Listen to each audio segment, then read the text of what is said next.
So my name is Aime Rodriguez. I am a reporter for News 12, the Bronx, and Brooklyn. So I graduated Pace University, their bachelor's program in 2012, and I was a transfer student, I was a commuter student. And then I stayed and I went over and did the master's program with them as well.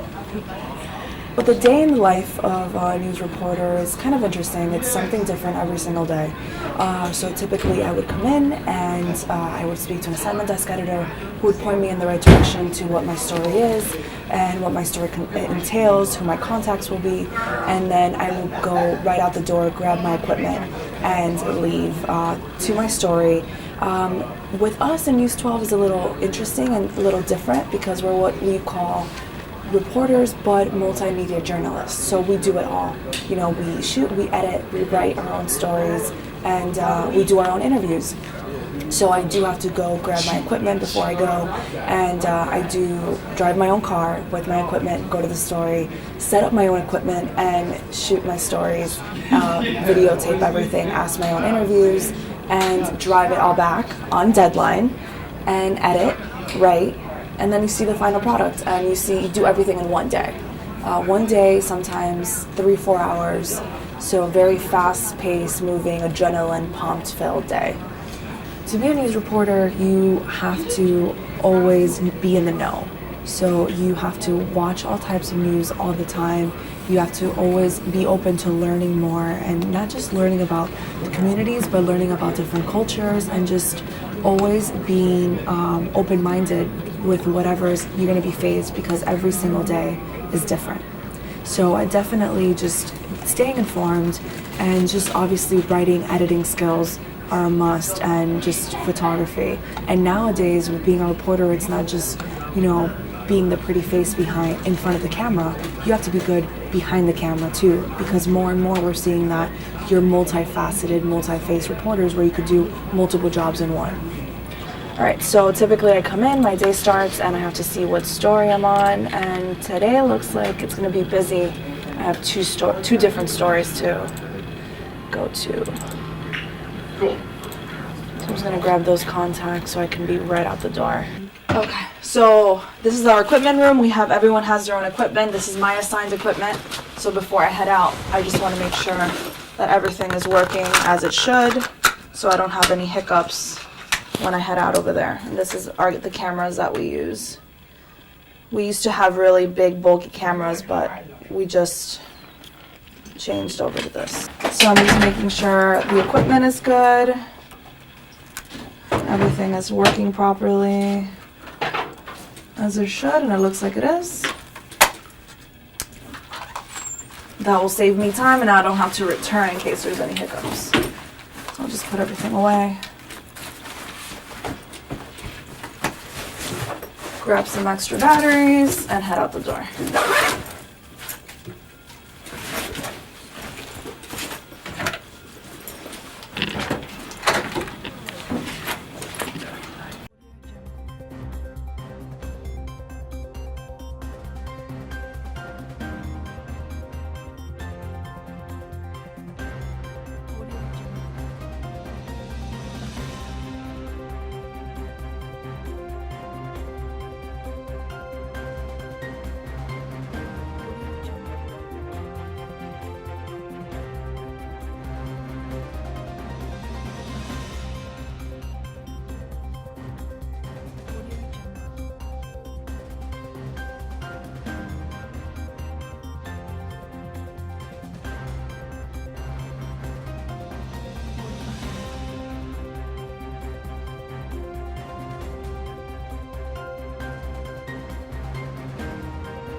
As a parent of 4, how are you guys making do? I'm scared of all this.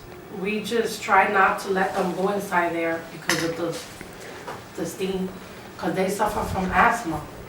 So I don't want them. They've been going to the doctor too much. They've been missing days of school because of this of the asthma and going on with this. Daddy went to school on Thursday and Friday because of this. How does that make you feel? I feel bad. I don't like living in this condition. It's not as bad as it usually is, because usually the entire bathroom gets steamed up and it's just horrible. What we basically do is we use the towel and we have one of the kids come in and then we just put the towel on top of them. That's so they can brush their teeth, they can use the bathroom. The only thing that we actually can do is, have them take a shower with this. And you kind of see the steam, right? Yeah, you can see the steam is mainly like higher up, but it still affects them somehow, even though that they're so low. And then it's destroying the ceiling and the wall, and behind this wall, the door too, and the floor, the ceiling fell on the floor. And it's scared to actually even send the kids in here, because what if that drops on them?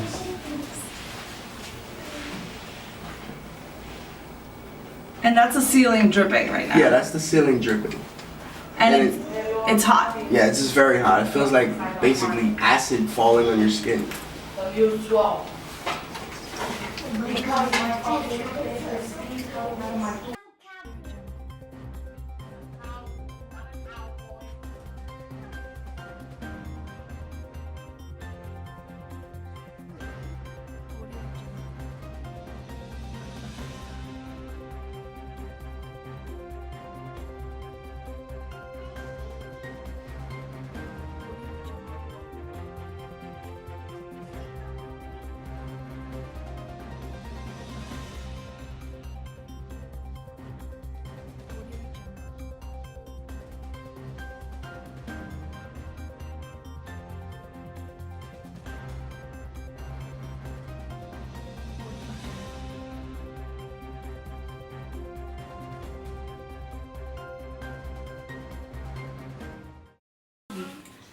Three, two, one.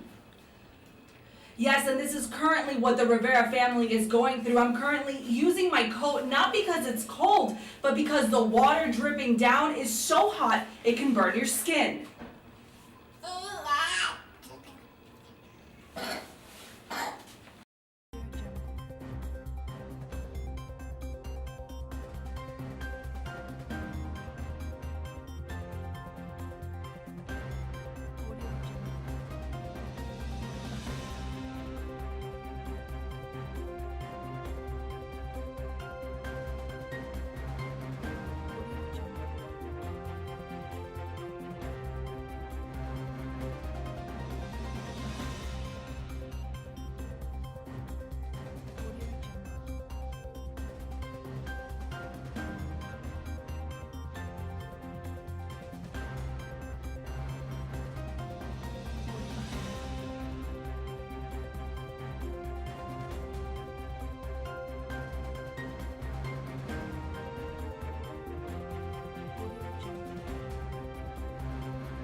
So I'm just importing my shots so I can start editing. So right now they're just downloading into the computer.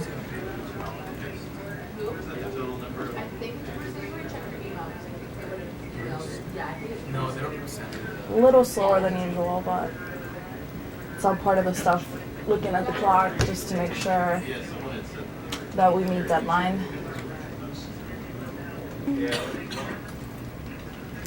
We had it on Premiere, so I'm just opening the Premiere template up.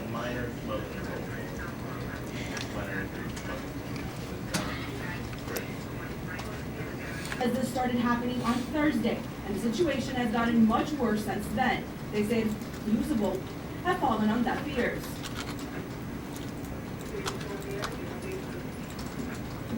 321. Now News 12 reached out to the New York City Housing Department, and 2 workers actually arrived while we were.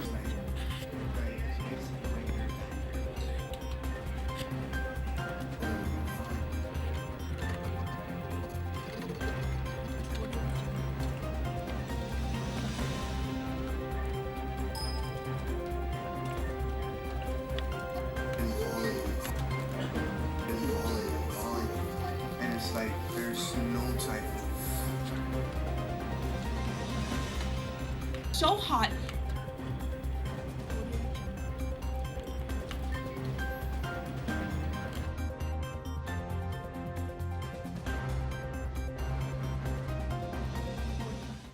While the temperatures outside are in the 30s, a Bronx family is experiencing an uncomfortable, steamy situation. News 12 The Bronx reporter Aime Rodriguez is in Morrisania with that story. Yes, and this is currently what the Rivera family is going through. I'm currently using my coat not because it's cold, but because the water dripping down is so hot it can burn your skin. Yaritza Rivera says this started happening on Thursday, and the situation has gotten much worse since then. They say at first was just steam, but then the walls started peeling and eventually the ceiling came down. This bathroom has become virtually unusable, which is an uncomfortable situation for the family, whose youngest is only 1. The parents say they've contacted housing several times, but those calls have fallen on deaf ears. Been calling, and it's like there's no type of solution that they've come up with to actually deal with this. Nobody's come to look at it, and it's like it's basically like they're abandoning us. Now News 12 reached out to the New York City Housing Department, and 2 workers actually arrived while we were here. They said that they would return once the cameras were done. Reporting from Morrisania, Aime Rodriguez, News 12, The Bronx. Amy, thank you. Now, NYCHA did send us a statement saying that after our crews left that apartment, their staff began to urgently work to, quote, repair the leak and heat issues, adding that they must do better to provide all residents the safe, clean homes that they deserve.